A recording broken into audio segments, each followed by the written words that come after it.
Let go of everything you think to be true. Relax the mind and ask the question, do I truly understand what this reality is?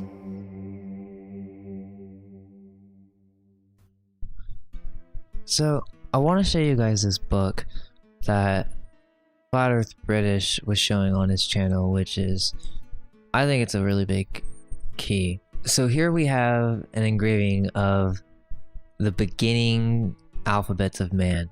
And I really love how it has like these different stories depicting how civilization has is progressing. So keep note of that as I kind of go through these. And all of this is like symbolic, by the way. But what we're going to get to is that most of these languages or alphabets are based off of one, the Phoenicians, which are where it all kind of stems from. So let's go to the next page.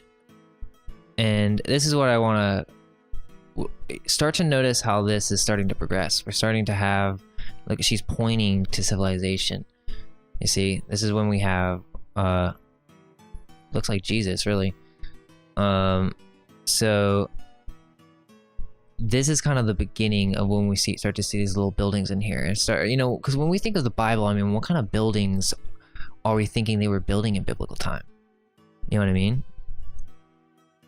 Because that's really what this video is about. It's about this strange Victorian architecture that seems to be out of place all over the world. So, you know, why don't we look at some of these old books for some knowledge on the subject, right? So we have the Chaldeans here, right? And I find this like super interesting, right? We have them worshipping or sacrificing to the gods. Why is he showing that here? You know what I mean? We know a lot about this, right? In his history, how they've sacrificed or have gone. The Chaldeans went very pagan in their ways. I think that's what they're kind of trying to symbolize here. So let's move on to the next page, and here we go. Here's where we're getting into some bigger answers. So now we have Syria, and then we also have the Phoenicians. So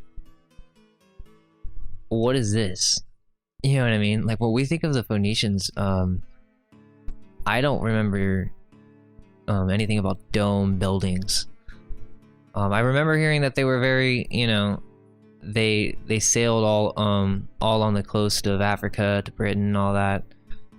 And what is this about the Egyptians coming right after? Does this have anything to do with the Phoenicians? We don't really see a race depicted, or, you know, we just see this crazy architecture. Let's continue. And also, actually, I want you to start recognizing these strange devices, because this book is filled with antiquitech of like all sorts. Let's go forward. Okay, so we have the Chinese here, Armenian, and the Coptus, which is basically like the Greek and the Egypt blending together. So yeah, let's go ahead and get out of that. And we see this little thing all over the place. We're gonna see these multi-breasted, weird-looking carvings all over the place. And I think this is actually representing Phoenicia. And so what he's saying is that, you know, I'm Alpha and Omega. I'm the beginning and the end, and this is the new. This is the new age. This is the new beginning. This is the new history. That's what this whole book is. It's basically trying to rewrite the past civilization before and trying to make sense of it. That seems what to be. And also, you know, what kind of carving system, printing system is this? You can't really tell in this case, but let's look at some different examples. Like I said, you know, Flat Earth British made some really great points, which I just kind of want to like elaborate upon. It's like, whoever drew this is next level. Like, we got these thousands of different individual people doing their own actions. It honestly kind of reminds me of like 3D and like computer simulation of some sort. I mean, like, you hear of all sorts of types of devices in the past that were automative of some sort. And actually, you know, there's this other book where I'm going to get into that in a second, which will go over that. But back to what I was saying, we have this Victorian-esque type buildings, and what are they doing? They're kind of like coming up here, and it looks like they're destroying it. That's what they're doing. They're getting rid of this. And, you know, what time is this? Well, this is supposed to be the Temple of Solomon.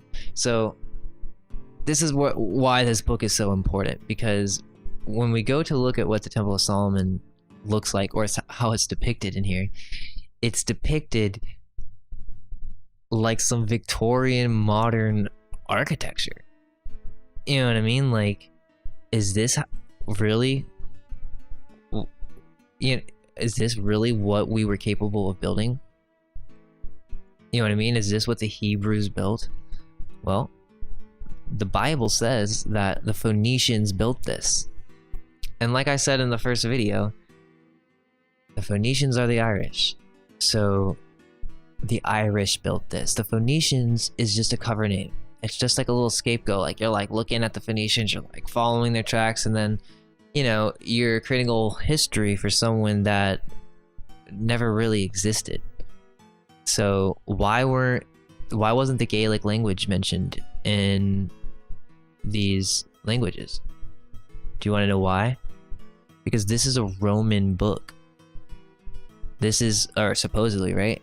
So what I'm thinking is that whoever wrote this, or whoever came out with this information, is, you know, after Tartaria, or what we know as Phoenicia, or the Irish, or whatever you want to call it. So here's the thing. I'm speculating that the Phoenicians had some crazy tech. I found this this website where it's talking about some crazy inventions. Let's see. Other devices created the illusion of a talking statuary, hydraulically powered mechanical music playing automata, the Aeolian harp, which was revived and venerated by the English Romantic poets, and the hearing aid, and the Arca Musarithmica, a primitive mechanical computer that would compose simple, random compositions. Okay, so let's just think about this for a second. So they could create, and hold on, I didn't finish that, writing messages in cipher, calculating the date of Easter on any year, and designing fortifications. Like, so what do, I mean, we, you know, I remember hearing about this in school, right?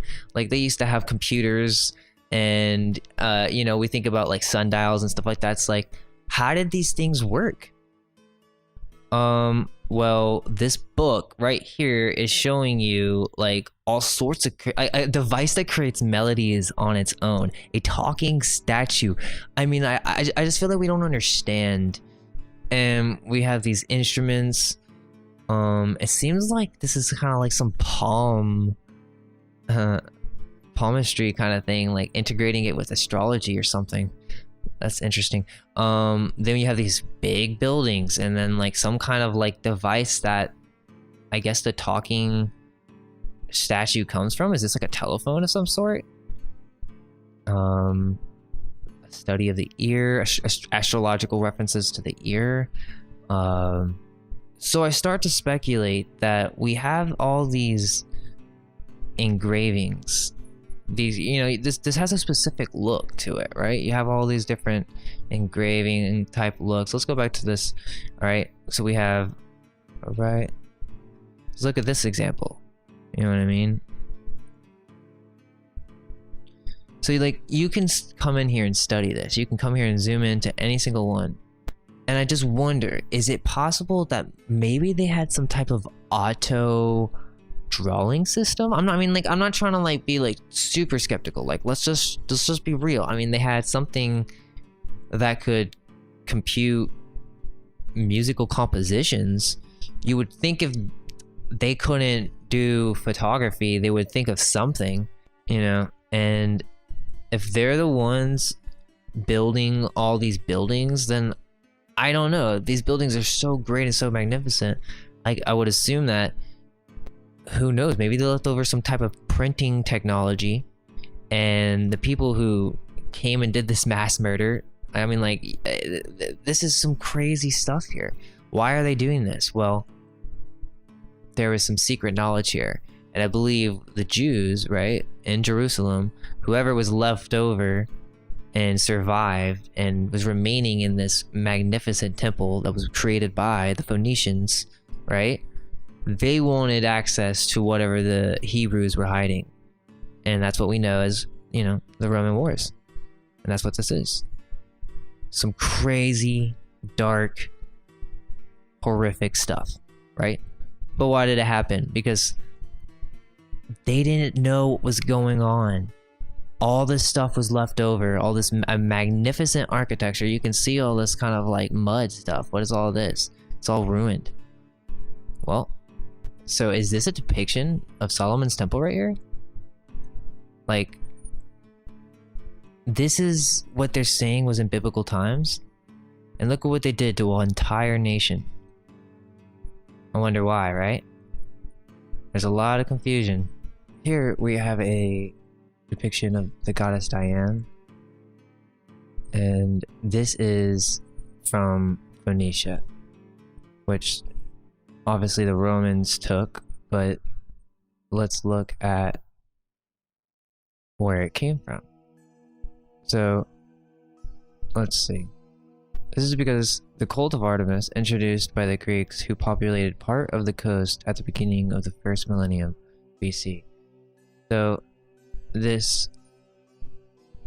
who was the one who gave the Greeks the alphabet? I'm going to assume that they also gave them spiritual like concepts and symbolism.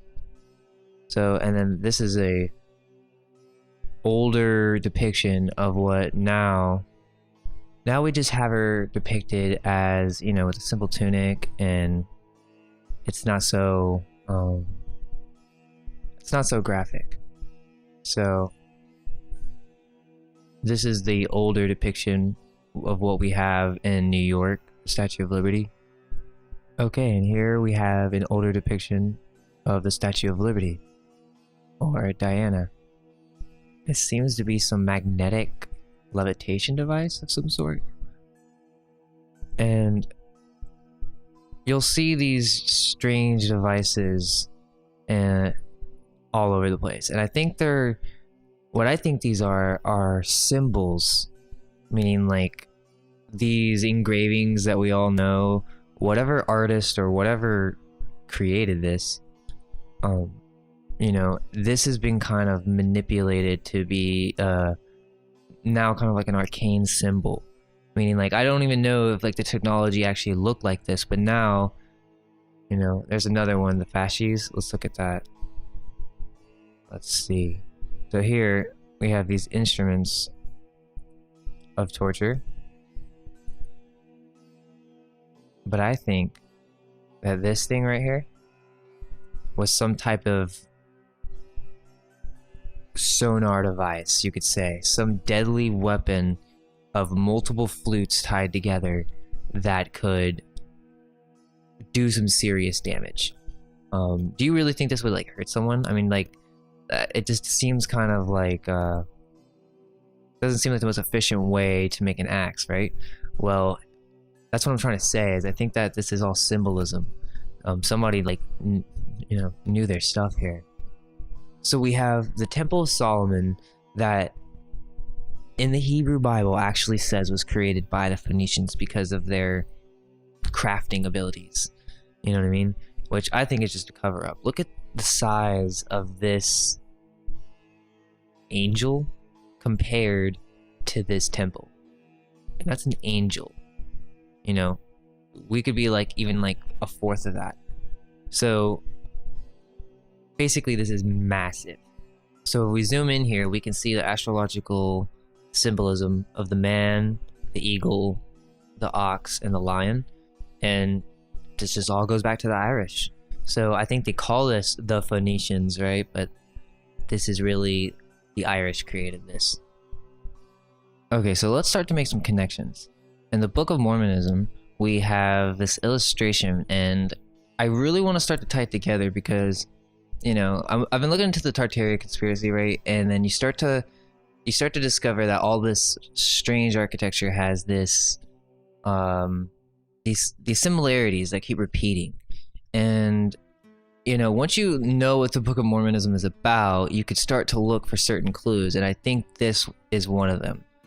I'm guessing it's called the Liahona. I don't know exactly what this is called. Now, it's the orb and the cross, but I believe this is what it's based off of. And the reason why is because in the Book of Mormonism, a tribe from Jerusalem is trying to escape this like harsh rule or whatever. And basically God is telling them that they need to get out of there. And I have the quote here. Let's read it. So, and it came to pass that as my father arose in the morning and went forth to the tent door, to his great astonishment, he beheld upon the ground a round ball of curious workmanship, and it was of fine brass, and within the ball were 2 spindles, and the one pointed the way whither we should go into the wilderness. So basically what this device is, it's more than a compass. It points to a specific direction, and somehow or another they found this, and it was directing their whole family to the new world. What I'm getting to is that the Mormons knew that there was an ancient civilization that was in the Americas that built amazing structures. And I'm guessing that the Book of Mormonism is a type of propaganda for the new reset after all this stuff happened. So what we have is Salt Lake Temple and all these major Mormon buildings being credited, and, you know, saying, you know, we have Wikipedia saying that this is actually built by the Mormons, when really, I believe it was built by these people, and this strange tech that we do not understand. And I'm going to get even further into what this is, but I just want to start this off with this small little clue here, and how I believe that also that this tribe that came from, you know, Jerusalem is actually the Phoenicians.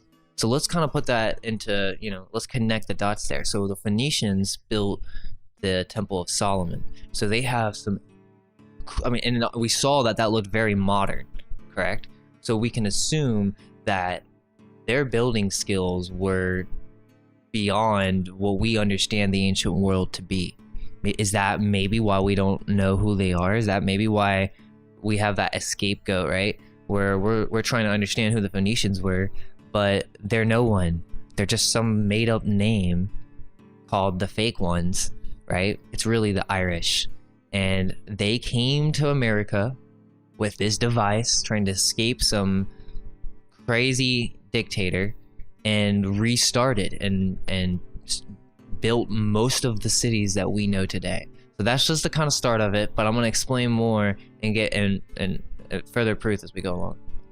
Okay, so I'm building like little like steps for us, you know what I mean? Because like this stuff is not easy. I mean, like, type this stuff in. It's not like there's like a step-by-step guide on understanding this. So it's like, I'm giving you guys little building blocks, all right? So now that we understand who the Phoenicians were, right? The Irish connection between the Tartars, that's my first video, right? Now we're gonna go over crazy architecture that doesn't make sense. And this is one of the earliest maps that you can find on the internet.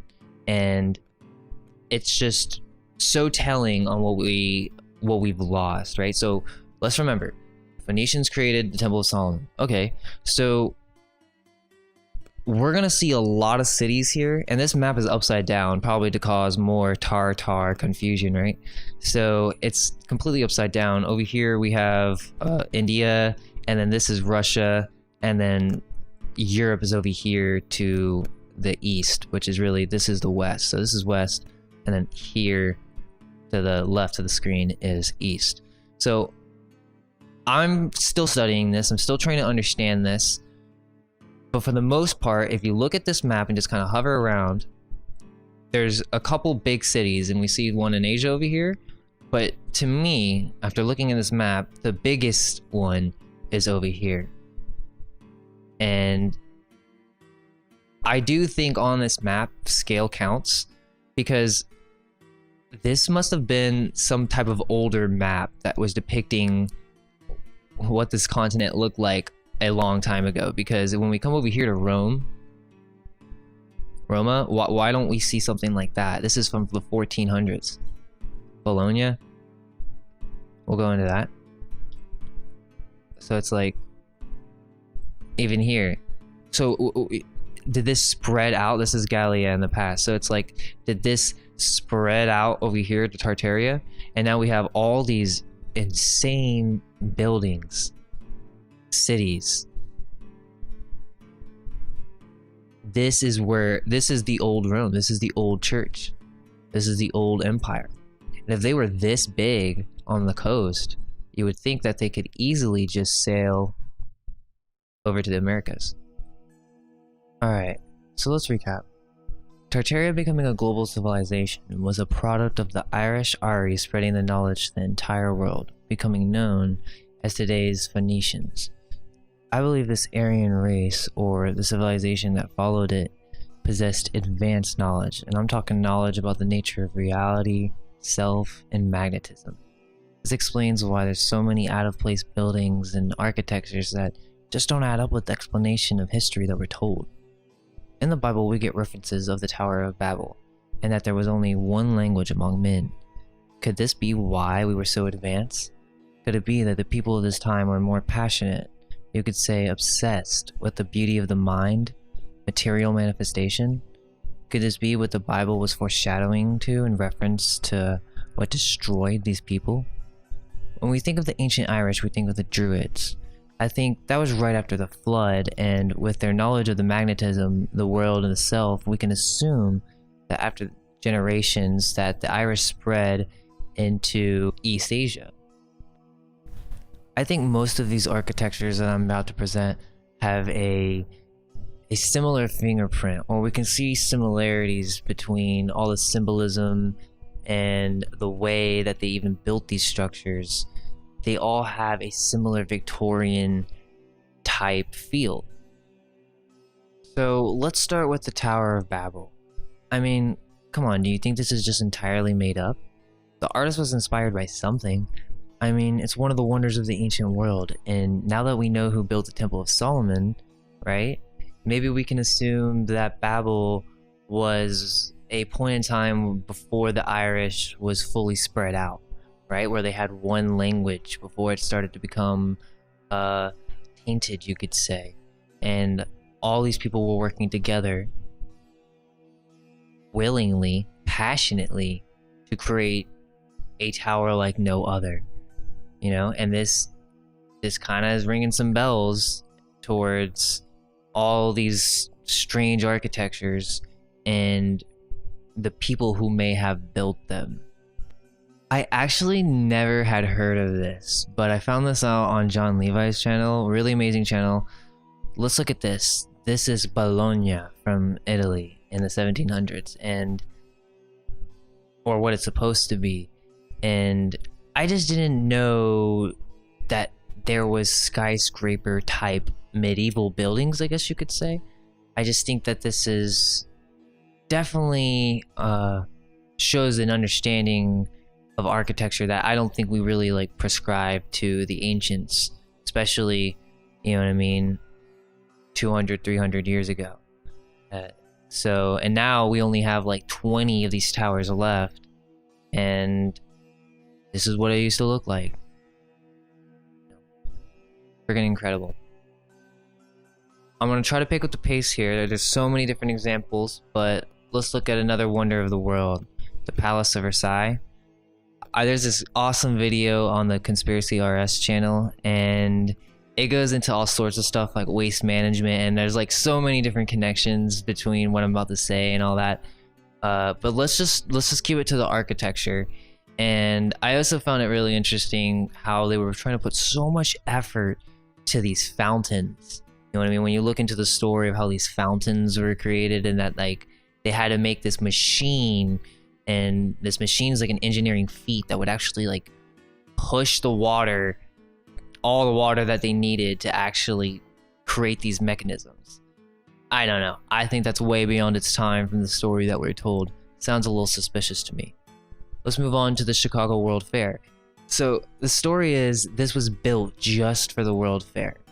Now, this is something that I did not know about this. Like, you know, like you start to question, you start to really look and do the research, and then you find little details like this in history that you kind of knew about, but then you start to look into it and you're like, yeah, like this doesn't really make sense. So this looks like stone to me. This doesn't look like some kind of like quick metal construction that they built over a period of 10, 15 years. It's just not making sense, you know? And even for the fact that they were lighting all this at this time, you know what I mean, with Tesla's technology, that's pretty amazing. If there's a conspiracy behind that, I don't know. Was that some old tech? I don't know.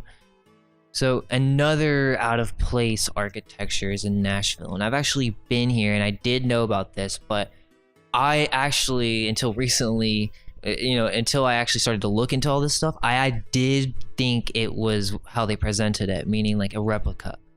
I don't know. I never really kind of questioned it, but I will tell you this. When I was there, I was pretty amazed at the size of these pillars, and they did look like stone to me. And I remember thinking, like, why would they have a replica? You know what I mean? Because it looks so perfect. You know what I mean? And yeah, I don't want to just buy the official story anymore. I want to ask questions. I'm not trying to state I know what the answer is.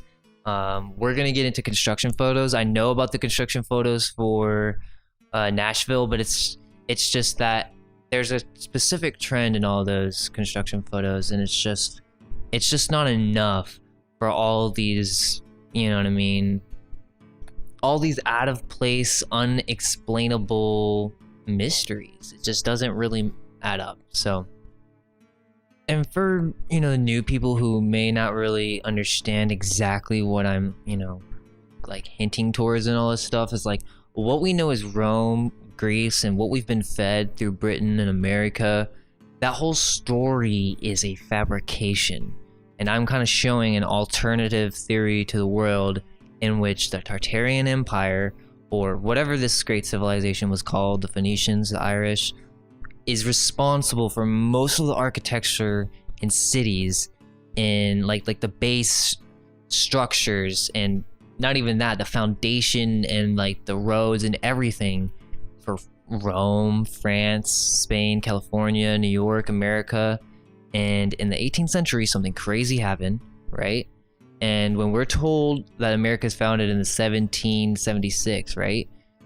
That's really when Tartaria fell, and they just are starting to, you know, get on their feet. Or, you know, there's been like a reset, and they're just now kind of taking over and getting their feet settled. But we'll get to that.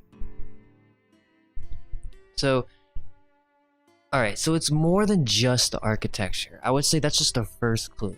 The next one is that a lot of these buildings have been repurposed as spiritual buildings, or what we call churches. I'm not sure if that's what they were originally intended for.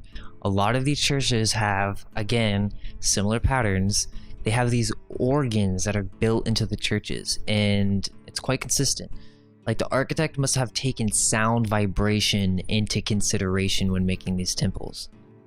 There's this artist who studies 3D visual sounds in churches, and what she's found is that in these old churches, there's these fractal-like recordings that she basically finds in the water, and she has a couple different techniques that happens when she's, you know, she makes different sounds in these churches.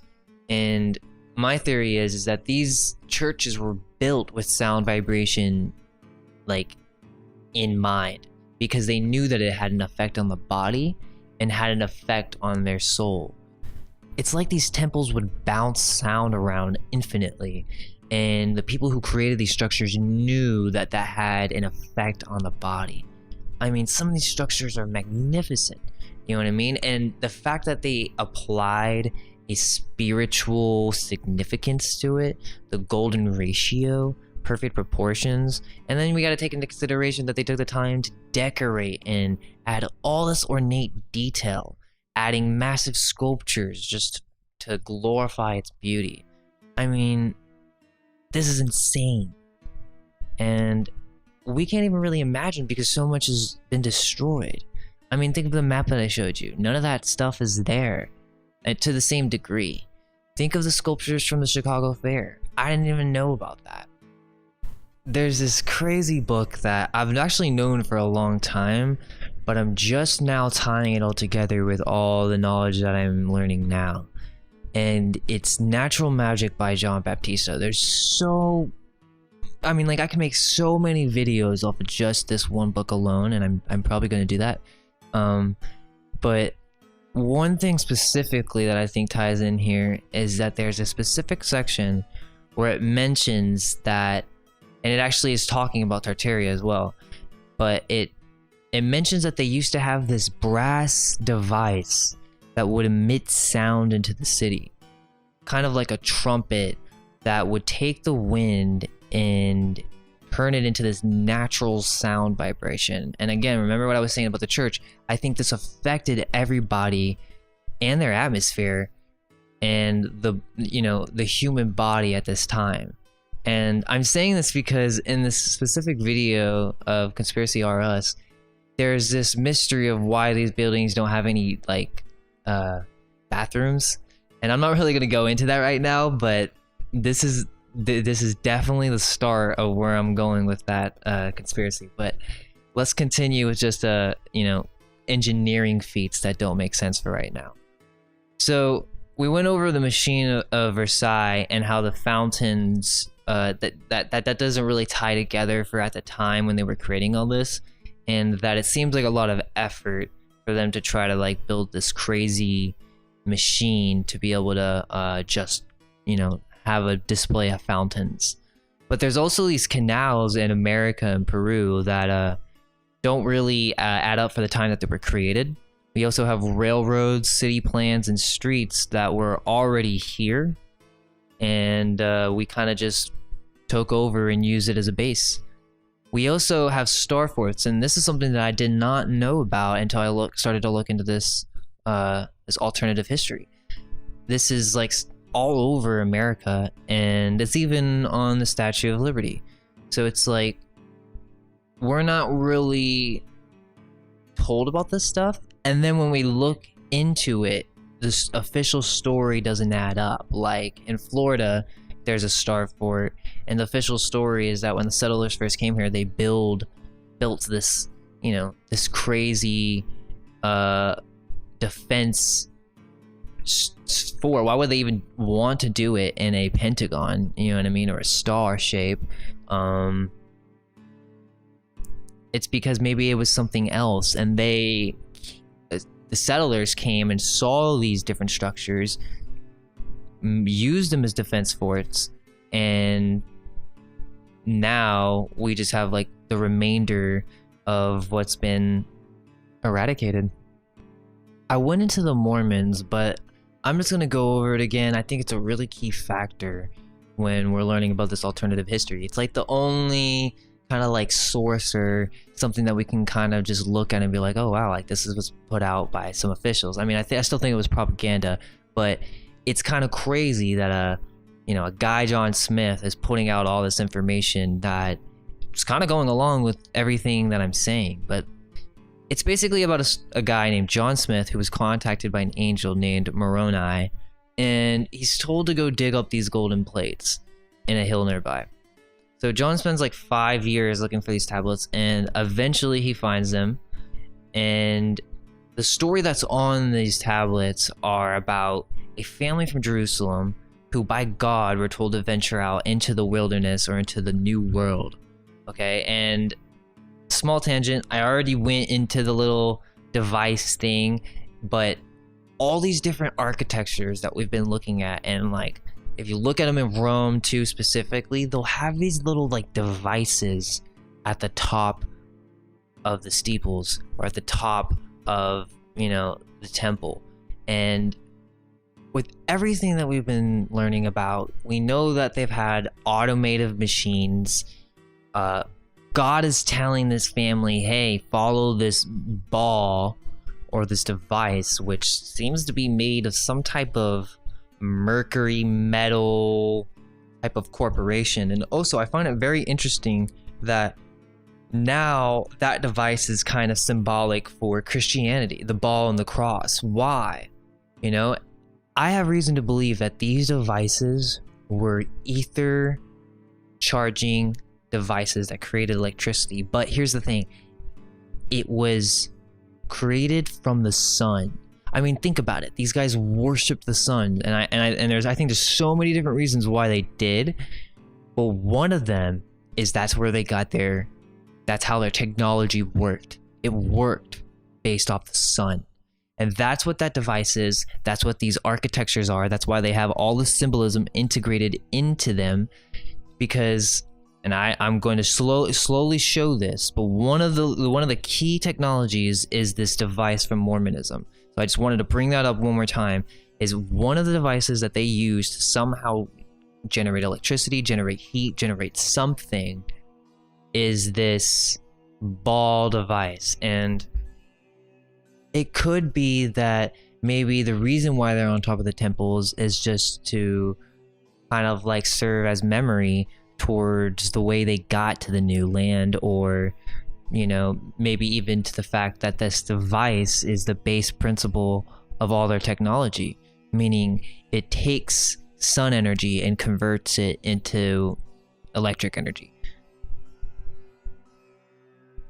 Okay, so I'm going to go into a theory on how I believe they built such massive stone structures, and I think this is like another technology, and this ties into Coral Castle. I'm gonna have a lot of these links in the description, and this specific engraving I think is a key factor right now. So it tells me that this is some kind of holy, sacred device that had to do with holding water. And I find this really interesting because I was researching Coral Castle and I found that Ed Lee Skolnick wrote a bunch of books on magnetism, and he wrote that he found the secret of the ancients. And there's a bunch of YouTube videos on this, but there was this one guy who was talking about how what he believed that Ed was doing is he was charging the water with the sun. He would put the water in a stone basin and charge it, so where the sun would separate the different electrons in the water, changing its magnetic properties. And what he was saying is that if you put this onto a stone, right, like where you would pour this onto a stone and then you emitted a frequency onto this water puddle that you had on the stone, you could, after time, make it like clay to a point where it could be manipulated. So what I think they could do and how they got such huge slabs of rock, I'm not 100% on how they did everything, but I'm just trying to tie in little pieces of the puzzle. I believe that all these different technologies that we see in the Hebrew Bible, the Ark of the Covenant, even this little vase that they seem to all have in the Temple of Solomon, these are different devices that the Phoenicians or the Irish used to build these structures. Okay, and that's why the Romans came in, and that's why they wanted all this stuff, right? So that they could have the power. So these devices, or this one specifically, was made for charging water in from the sun. I mean, let's look at the imagery. Okay, we see a lot of different types of symbolism here. So that's enough of that. Let's go back to what I was talking about with the Mormons, because there is something else that is pretty interesting. So we hear that they leave for the New World, they land in South America, and this is the foundations of how the New World is started. The family is creating a great civilization in America. And I mean, you can see in the illustrations too, like these big stone structures, which is what I find so, you know, weird or telling. But little tangent, John Smith was a Freemason, you know, back to this being propaganda. In the Book of Mormon, it actually says, though, that there was someone else there, meaning that maybe the story that they're telling you of this tribe coming as, like, you know, Jews coming into America, maybe the way they're presenting it might be accurate, but for the most part, it's interesting that in the book they're actually saying that there was another people there. This is what it says. It says, "That I, Jacob, had faith in Christ who should come. He sought much opportunity that he might come unto me. And he was learned that he had a perfect knowledge of the language of the people." So this is the family that just moved into South America, right? Or into the Americas. There's another person that comes in and already knew their language perfectly. So I'm just going to get skeptical here, but I think whoever built these buildings must have been of a bigger stature, or of what we call giants, right? Let's think about those stories from Nevada of Lovelock Cave, right? The red-haired giants. I also find it interesting that there's a lot of stories of lost ships being found in the desert. In my first video, I go over how California used to be an island, and if you look at these maps, you can actually see that there used to be a river that went into this area of Nevada. This makes sense. Maybe these were the Phoenicians, and this story that we hear of Lovelock is just some stupid cover-up, right? Just some stupid thing to make you think that if there was giants, there were these crazy cannibals, right? So it's kind of like alternative media. It's like giving you what you want, right? Just to feud like the entertainment side of the newspaper, right? But at the same time, they're covering something up. So that's what I think that is. So now that we kind of know a little bit more truth about the Mormons, are we really going to believe that in the small time that they settled in America with wagons and oxen in a period of like 20 years, 30, even 40, let's just say 40 years, okay? You're going to tell me that they built all these incredible temples in Utah? I don't believe it. And let's look at the construction photos. You're going to see a constant trend, okay? Constant trend where you're going to see this kind of like scaffolding around the structure already built. I'm calling BS. Like, this is so obvious. And, you know, like, these are big events back then. Photography wasn't like, you know, something that they just kind of pulled out their camera and took photos, right? Like, they had a plan for this. So notice, right? Like, you type in Salt Lake City, right? To learn the history of Salt Lake City, and the first thing you get is Wikipedia showing you a photo of the construction of Salt Lake Temple. Why would they do that? Why? Because that's the first thing they want you to see. They want you to think that we built that in the 1800s and 1900s, whatever. It doesn't. That is a very old temple. It's a magnificent temple, and guess what? I'm going to assume that it has something to do with the story that John Smith, right? Like, look at this little pretty boy John Smith and his buddies. You really think they built this temple? You're telling me they didn't know. Again, guys, this is BS. They're telling you in the story who built these temples. You just have to be smart enough to put it together, okay? These construction photos are fake. You will never find solid construction photos of them showing you how they create stone dome type architectures, or even doing huge pillars. You're not going to see it, okay? You're going to see these scaffoldings, and maybe they rebuilt the top of like the little steeples, because like what I think they do is they actually take these things down. They've taken them down so many times that they've kind of figured out to an extent how to rebuild those parts, but they definitely have no idea how to create those base stone foundations. And the reason why is because it's based on all this old antiquitech that they still have not figured out how to do, which says a lot. It really does, says so much.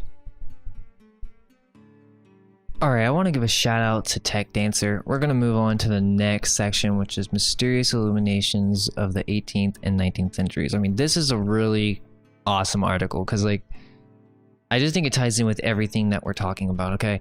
I did not know. What's so fascinating about this is the idea that in the past, right, we've gone over all sorts of types of inventions and different technologies that the ancients were thinking about. Let's ask this question. Do we think that eventually the ancients were like, when they were building all these big temples and they were building their big cities, eventually they were like, how can we start to light up the night, right? That's going to be an obvious question that's going to start to be brought up. And so the first thing obviously is going to be fire, right? But we know that that wouldn't work after time, right? So they would have to elevate that idea. And that's what I think this is these illuminations are not fire-based. And they are some kind of invention of, it could be mercury-based. It could be purely some type of device that's producing enough heat to have an illumination, and the way that it's producing this heat is through some type of mechanism that we don't understand, and there's a lot of different depictions of this. I really appreciate this blog because it's like all this ties in once you see the bigger picture, you know what I mean? And then you're going to see all these different devices right on the top that we're going to see similar trends. Okay, so what I take from this is that they had the ability to light all these structures on a grand scale. And this is not fire. Again, this is not fire. This is some type of glowing chemical reaction that you would use for huge events. And I think there's a reason why we're not told about this. There's a reason. And again, here's something different. Vases. Okay, so these vases would glow to produce light. So again, it's just different ideas in different ways that they thought of creating light. I think it's just another piece of the puzzle on an understanding of who the ancients really were, what they were capable of. I don't think our imagination is really up to par to what the truth and the reality of the situation is. I think we would be astounded and in amazement to truly understand what these ancients were capable of doing. Alright, so now we're going to move on into free energy, and I think this is where I'm going to lose a lot of you guys, but it really isn't that crazy if we just hang on there and honestly just open our minds a little bit, because it's like, why has this been a constant theme throughout history? We've always, constantly have tried to invent some type of mechanism that could, be based on free energy. And you can't even really go and fill a patent out now on any type of free energy device. So that's how ridiculous this is. Okay, so I get it. I know I can see the comments. All right, I get it, but I don't care, because it's like, what we're trying to do is we're trying to understand some really out there, far out stuff. And I think that in order to do that, we have to venture out of our cosmology. We have to venture out of how we perceive reality. And I think one of those things could be free energy, magnetism, perhaps even anti-gravity. I mean, all these concepts could really help explain the mystery of Tartaria, the mystery of the ancients, the mystery of the pyramids. We don't understand how the ancients did some of the things they did. And it's like, remember some of the engravings at the beginning of the video. It's like, we don't imagine biblical days like that. We don't imagine them having these architectural buildings, or at least I didn't. I'm sure some people, once they've done the research, they could tell the obvious, but it's like, I don't think we're taught this in school. The reason is because free energy isn't marketable. Let's forget about the corporation aspect of it, or even trying to generate money from it.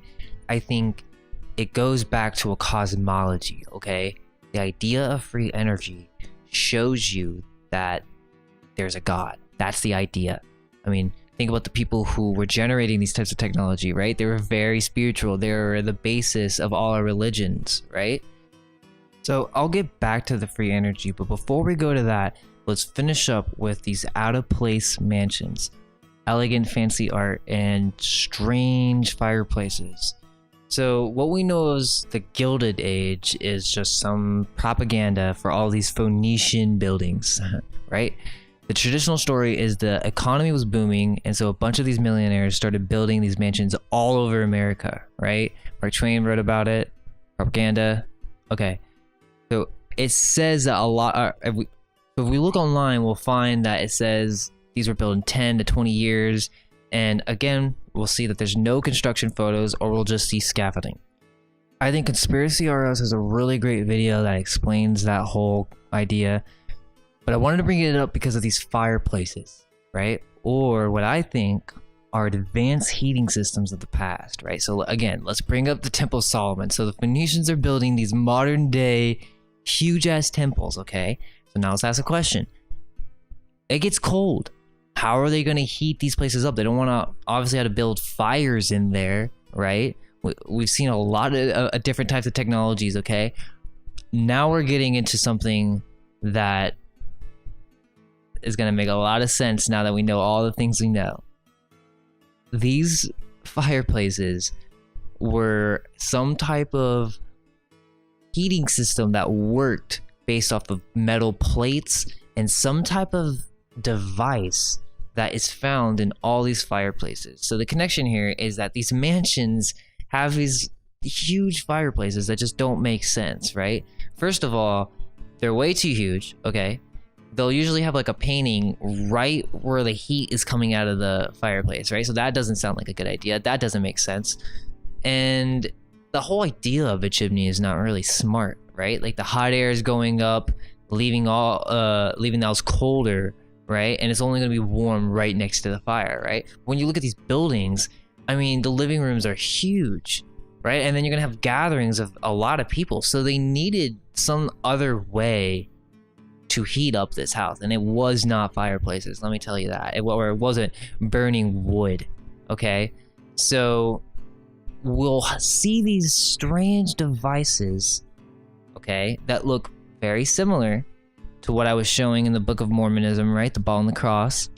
And like I was saying throughout the video, is that this device is a basis of probably a lot of different types of technologies, but this one specifically, right? It's some type of magnet or some type of advanced device made from copper and mercury where the magnetic properties allow the machine to kind of work on its own. Maybe it takes solar energy, or maybe just the fact of the chemical reaction on its own, it starts to, generate electricity. And when we found these mechanisms, we kind of forgot or lost the way to use them, right? So I don't fully understand just yet how they applied all these different things to stonemasonry, how they lifted the stones, how they did certain feats, but we can speculate, right? It's possible that they could heat up these rooms with these devices, and the way they would do it is that these two positive and negative type devices that were magnetic in nature would generate heat, and that in turn would generate the plates that are found in these fireplaces that would heat up to a point where now we're having hot air that's kind of coming into the room instead of burning wood and chemicals, right? They also integrated these types of devices on top of the buildings. I've said that a couple times. And maybe it's because they could turn these temples into energy charging devices to charge their different, their different inventions. They needed light, they needed heat. What else could they have possibly used? Could they have could they have talking statues, right? Could they have different telephones, different mechanisms for communicating? Well, which brings me back to what I was saying on the Book of Natural Magic, and that there was a device that created sound throughout the city, right? Or had some type of energy that was emitted, so everybody was affected by it, right? And there's this video on Conspiracy RS called Waste Management. It is super relevant right now. But they did not have bathrooms in all these different temples. And I'm just going to start the base for a really awesome video later. But I believe, or I'm speculating, that they figured out a way to magnetize their atmosphere, right? In their cities. And what this did was it had an effect on the human body. Once you've looked into the occult enough, I mean, this makes sense. And so this magnetism was spread throughout the atmosphere, or this energy, right? Or this sound. And I believe that this literally made us like gods, you could say. Meaning like we had longer lives. That's what we hear in the Bible, right? The first families, the first civilizations, they had longer lives. What if we didn't poop? I know that sounds freaking crazy. Go watch that waste management video, and then you'll see what I'm talking about. So we're starting to see the bigger picture, right? We have some type of explanation on who may have created these buildings, how they were created, and now it's not so crazy to just talk about Tartaria, right? It's not just some crazy conspiracy where, you know, I've believed my whole life the kind of traditional story that America is teaching through their school systems, meaning like I never questioned where these cities came from. But it's like now with the bigger picture kind of present, we can actually go to this cosmology. We can actually try to understand, whoa, like this actually might have happened.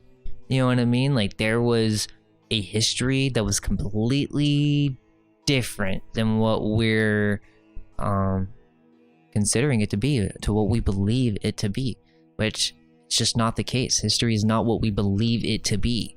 There is so much more to look at and so much more to really kind of break down. But I'm going to finish off with saying, or asking the question, what happened, right? Because like in the last video, I was saying that Tartaria was destroyed by some comet or black magic, which is completely possible. But in my next video, I want to talk about a completely alternative view that really makes me question what's to come. You know, it makes me question the nature of consciousness and how we advance as civilization, and whether or not this whole Tartaria destruction was deliberate or not, or was it a part of constant resets that have been happening over and over again throughout human history. I think there's just so much more to this. Maybe Rome did us a favor. That's another video that I'm planning on doing. Maybe we wanted to stop the deluge from happening ever again. Well, we'll find out soon, and we'll soon awaken to the truth, guys. Thanks for watching, and I know this might have gone fast and all over the place, but there's just so much to cover. I'm just trying to lay a foundation. Leave me a comment and let me know if there's anything I should go over. I appreciate all you guys, and until next time. Let go of everything you think to be true. Relax the mind and ask the question, do I truly understand what this reality is?